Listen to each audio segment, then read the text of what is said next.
তথ্য সম্প্রচার মন্ত্রণালয়ের সচিব এবং সাংবাদিক কল্যাণ ট্রাস্টের ব্যবস্থাপনা পরিচালক সহ সাংবাদিক নেতৃবৃন্দ এবং আমার সামনে উপবিষ্ট শহীদ সাংবাদিক পরিবারের সদস্যবৃন্দ এবং আহত সাংবাদিক পরিবারের সদস্যবৃন্দ সহ সকলকেই সালাম এবং শুভেচ্ছা জানাই।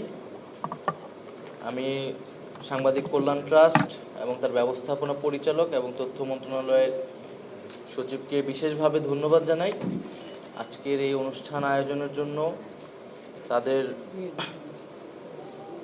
খুবই গুরুত্ব সহকারে এই বিষয়টা সাংবাদিক কল্যাণ ট্রাস্টকে আরও কার্যকর করতে তারা দুজনেই ভূমিকা রেখে যাচ্ছে, ফলে আমি তাদেরকে বিশেষভাবে ধন্যবাদ জানাই।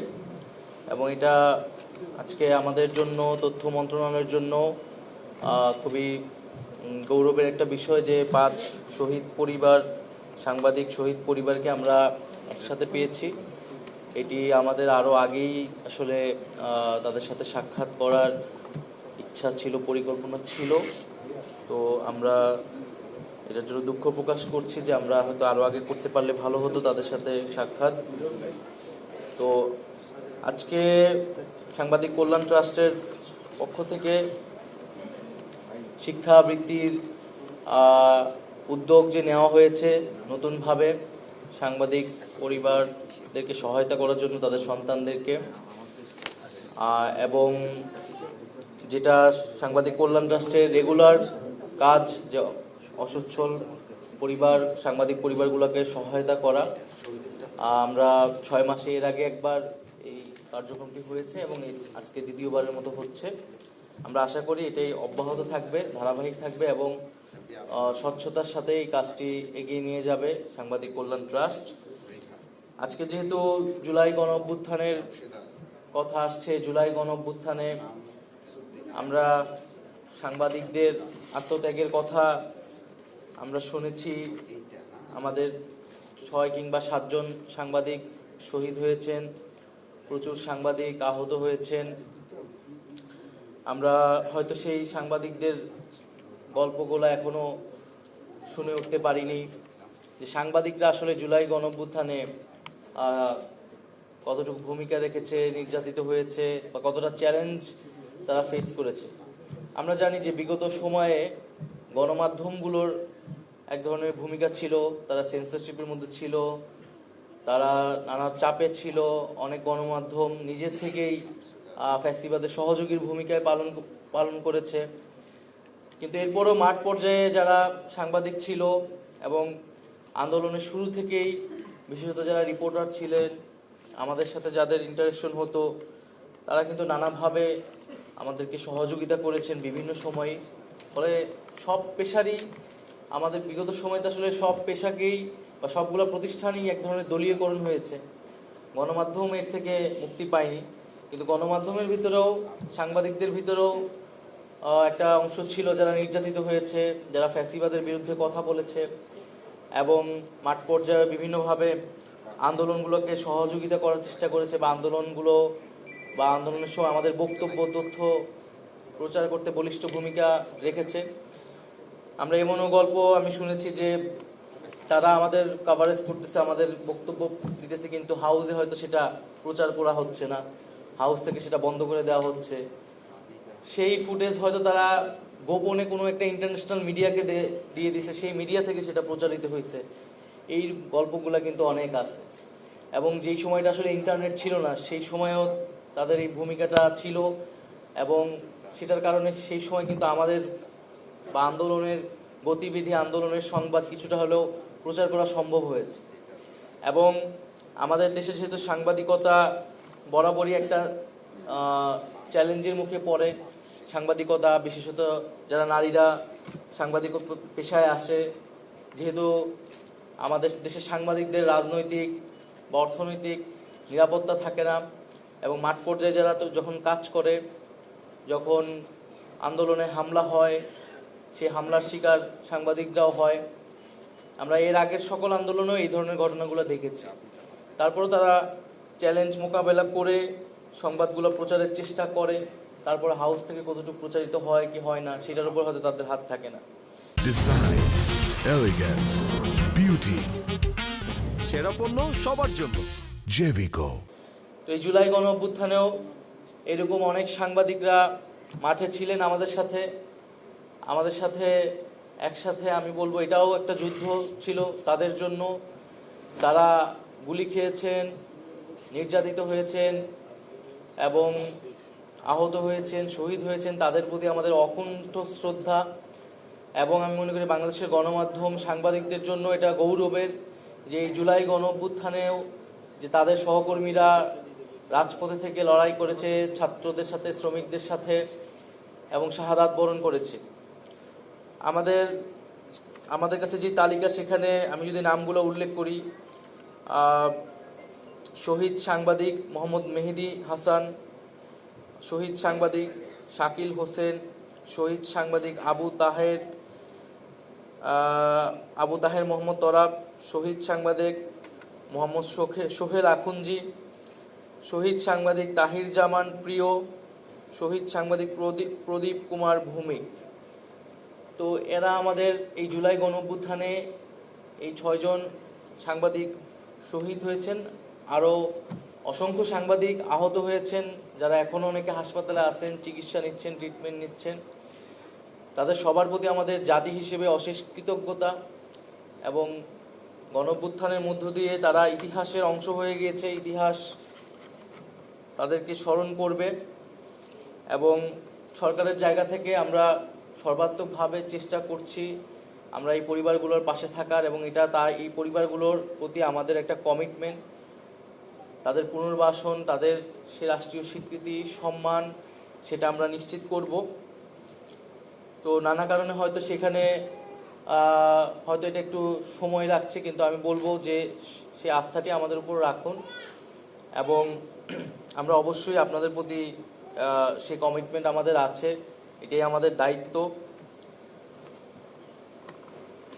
আরেকটি বিষয় আমি বলবো যে বিগত 15 বছরে গণমাধ্যমের ভূমিকা, আমি মনে করি অনেকেই আলোচনা বললেন যে কিভাবে গণমাধ্যমকে কলুষিত করা হয়েছিল, দালাল সাংবাদিক শ্রেণী তৈরি করা হয়েছিল। আমরা জনগণ সবাই সেটা দেখেছে যে সাংবাদিকতাকে ব্যবহার করে তারা কিভাবে নিজেরা ফ্যাসিবাদের সহযোগীর ভূমিকা আবির্ভূত হয়েছিল। তো এই 15 বছরে গণমাধ্যমের ভূমিকা আসলে কি ছিল, এটা নিয়ে আমাদের আরও বেশি আলোচনা হওয়া প্রয়োজন। এবং মনে করি সাংবাদিকদের ভিতর থেকে এই আলোচনাটা হওয়া প্রয়োজন।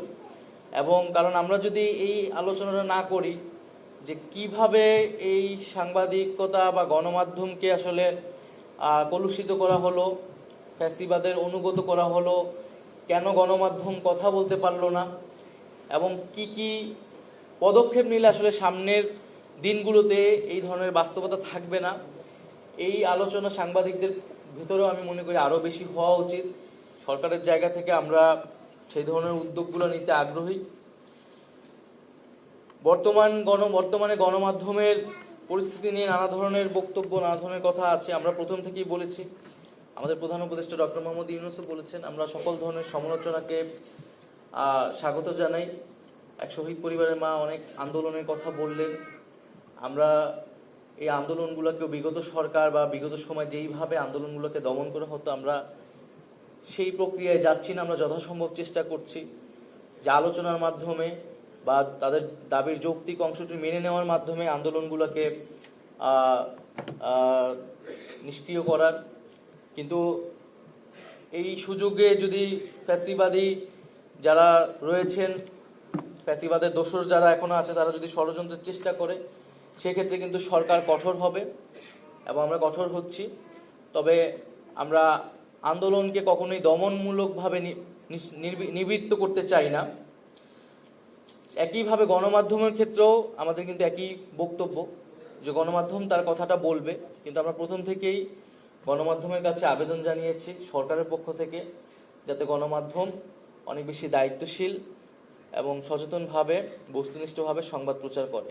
কারণ জনগণের কাছে সংবাদ পৌঁছানোর জন্য, তথ্য পৌঁছানোর জন্য এই সরকার অনেক বেশি, অন্য যে কোনো সরকারের থেকে এই সরকার অনেক বেশি গণমাধ্যমের উপর আসলে নির্ভরশীল। বিশেষত সোশ্যাল মিডিয়ায় একটা সংবাদ যদি একটু ভুল সংবাদ প্রচার হয়, সেটার যেই প্রতিক্রিয়া তৈরি হয়, এটা কিন্তু পরে ফ্যাক্ট চেকিং করলেও রিজয়েন্ডার দিলেও কিন্তু এই ক্ষতিটা আসলে পূরণ করা সম্ভব হয় না। ফলে সংবাদ প্রচারের ক্ষেত্রেও আমরা যাতে আরও বেশি আসলে দায়িত্বশীল হই, কারণ আমাদের যে সময়টা আমরা বসবাস করতেছি একটা ট্রানজিশনাল টাইম, বাংলাদেশকে নিয়ে আন্তর্জাতিকভাবে নানা ধরনের প্রোপাগান্ডা, মিসইনফরমেশন, ডিসইনফরমেশন হচ্ছে।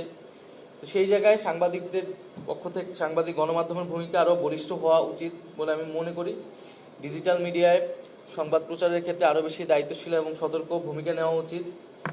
বাংলাদেশের কিছু কিছু সাংবাদিক আন্তর্জাতিক বিভিন্ন মহলে বলার চেষ্টা করছে, প্রচারের চেষ্টা করছে বাংলাদেশের গণমাধ্যমের স্বাধীনতা নেই বা গণমাধ্যমের উপর এক ধরনের চাপ রয়েছে।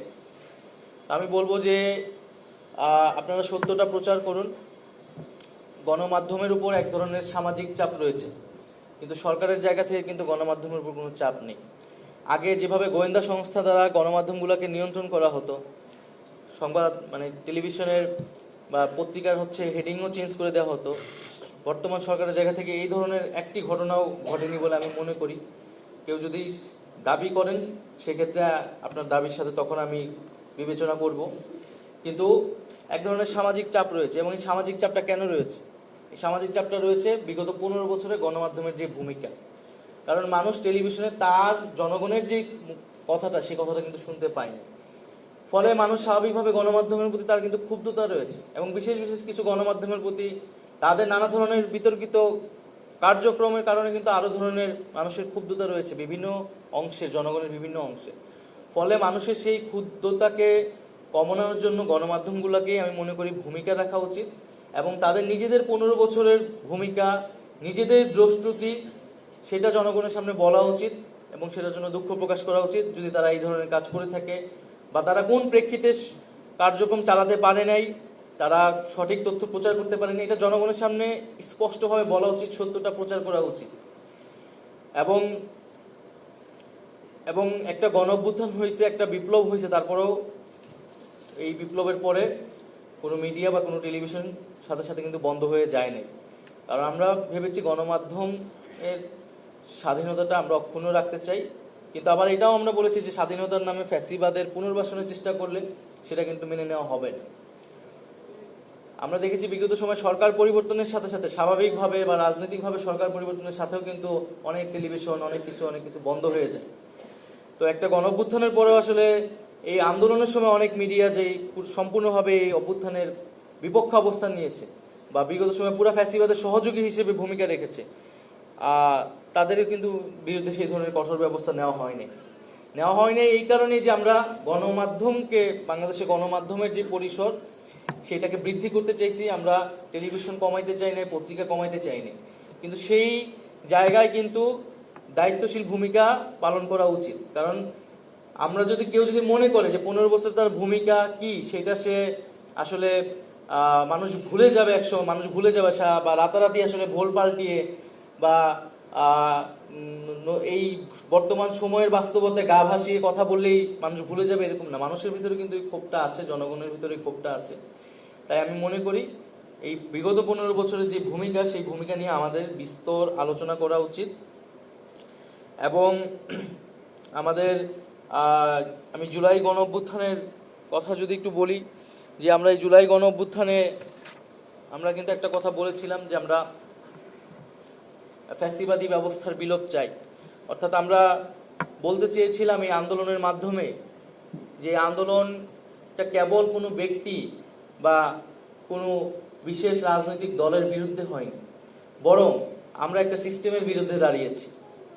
ফলে জুলাই গণঅভ্যুত্থানে আমাদের প্রতিশ্রুতি ছিল যে আমরা এই যে সিস্টেমটা, যেই ধরনের রাষ্ট্র কাঠামোতে একটা ফ্যাসিজম তৈরি হয়, একটা স্বৈরতন্ত্র তৈরি হয়, আমরা এই কাঠামোটার পরিবর্তন করতে চাই, আমরা এই কাঠামোটার সংস্কার করতে চাই। কারণ এই কাঠামো রেখে দিলে যে কেউ সরকারে আসুক কেন, তার কিন্তু স্বৈরতান্ত্রিক হয়ে ওঠার, ফ্যাসিবাদী হয়ে ওঠার সুযোগ থাকবে, সম্ভাবনা থাকবে। সেই সম্ভাবনাগুলোকে আমরা বন্ধ করতে চাই। ফলে সেটার জন্যই দরকার আমাদের রাষ্ট্র কাঠামোর আমূল সংস্কার, এবং এই সংস্কার অবশ্যই একটা অব্যাহত প্রক্রিয়া, সেটারও একটা দীর্ঘ সময় লাগবে।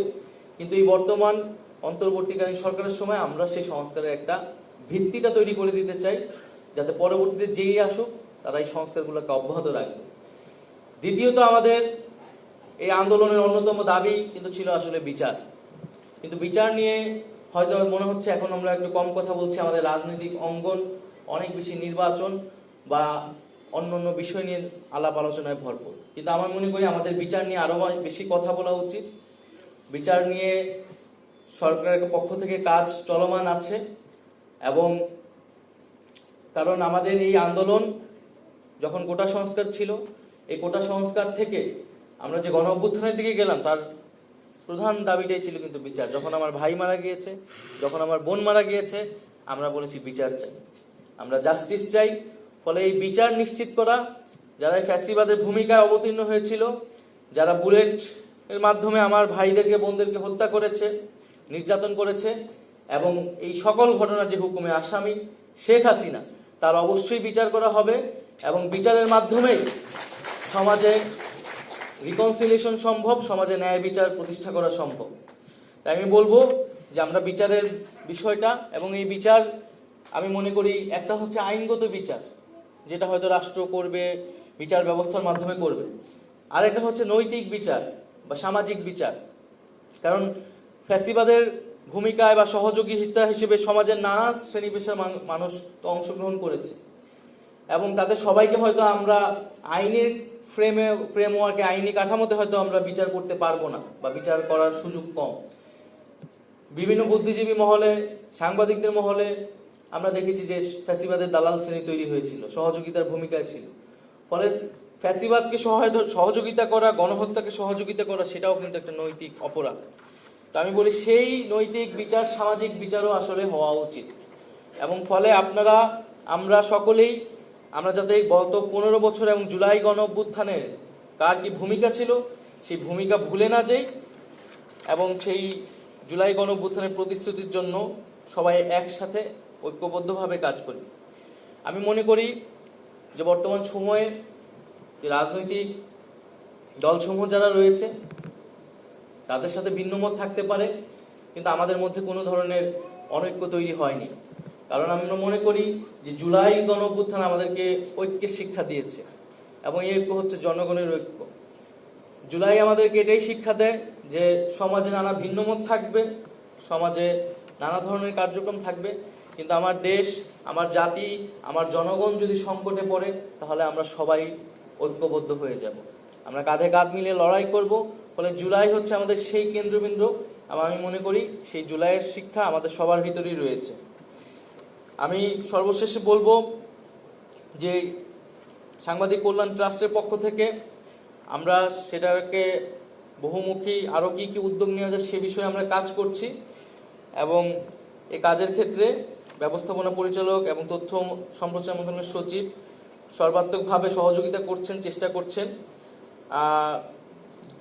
কল্যাণ ট্রাস্টের আইনে অবসরপ্রাপ্ত প্রথিতযশা সাংবাদিক বা সাংবাদিকদের অসচ্ছল পরিবারের সদস্যদের আর্থিক সাহায্য প্রদান ও তাদের কল্যাণ সাধনের কথা বলা হয়েছে।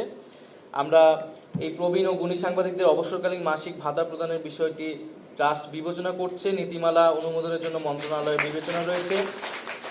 আসন্ন রমজানে সমস্যাগ্রস্ত ও বেকার সাংবাদিকদের মধ্যে ইফতার সামগ্রী সহ খাদ্য প্যাকেজ উপহার হিসেবে বিতরণের উদ্যোগ, যেটা রেগুলার করা হয়, এটাও এবারও অব্যাহত থাকবে। এবং বস্তুনিষ্ঠ সাংবাদিকতাকে উৎসাহিত করতে ফেলোশিপ কার্যক্রম হাতে নিয়েছে ট্রাস্ট। চলতি বছরই অন্তত 5 জন সাংবাদিককে ফেলোশিপ দেওয়ার লক্ষ্যে প্রয়োজনীয় প্রস্তুতি চলছে। সাংবাদিক কল্যাণ ট্রাস্টের নিজস্ব কোনো ভবন নেই। নিজস্ব ভবন, নিজস্ব আয়ের উৎস সৃষ্টি এবং বহুমুখী কল্যাণমূলক প্রতিষ্ঠান গড়ে তোলার লক্ষ্যে এর মধ্যে একটি জায়গা সরকার থেকে বরাদ্দের জন্য উদ্যোগ নেওয়া হয়েছে। আমরা আশা করব যে তথ্য মন্ত্রণালয় সাংবাদিকদের সাথে পাশে সবসময় থাকবে, আমরা সেই জন্যই কাজ করতে চাই, এবং সাংবাদিক কল্যাণ ট্রাস্ট সেই জায়গা থেকে অগ্রণী ভূমিকা রাখবে। এবং আমাদের যে জুলাইয়ের শহীদ সাংবাদিকরা রয়েছে, তাদেরকে সবসময় তথ্য মন্ত্রণালয়, তথ্য সম্প্রচারমূলয় তাদেরকে ধারণ করে, তাদেরকে স্মরণ করে, এবং এই শহীদ পরিবার এবং যারা আহত হয়েছেন গুরুতরভাবে, তাদের সাথে এই তথ্য সম্প্রচার মন্ত্রণালয়ের আমি মনে করি সারা জীবনের একটি সম্পর্ক হয়ে গেছে। তাদের সাথে তাদের দায়িত্ব নেওয়া এবং তাদের সাথে এই পরিবারগুলোকে পরিবারগুলোর যে আকাঙ্ক্ষা, সেই আকাঙ্ক্ষা যাতে বাস্তবায়ন হয়, সেই চেতনাকে ধারণ করেই তথ্য ও সম্প্রচার মন্ত্রণালয় এবং আমাদের এই নতুন প্রজন্ম আমরা কাজ করে যাব। তো সকলের কাছেই সেই সহযোগিতা, সমর্থন এবং দোয়া আমরা কামনা করি। আজকে আমরা হয়তো যতটুকু সামান্য পারছি আমরা সহযোগিতা করছি, সামনের দিকে এটা আরো কিভাবে বৃদ্ধি করা যায় সেই চেষ্টাই আমাদের থাকবে। ধন্যবাদ সবাইকে। আসসালামু আলাইকুম। ধন্যবাদ। আজকের অনুষ্ঠানে মাননীয় প্রধান অতিথি গণপ্রজাতন্ত্রী বাংলাদেশ সরকারের মাননীয় তথ্য সম্প্রচার উপদেষ্টা ও বাংলাদেশ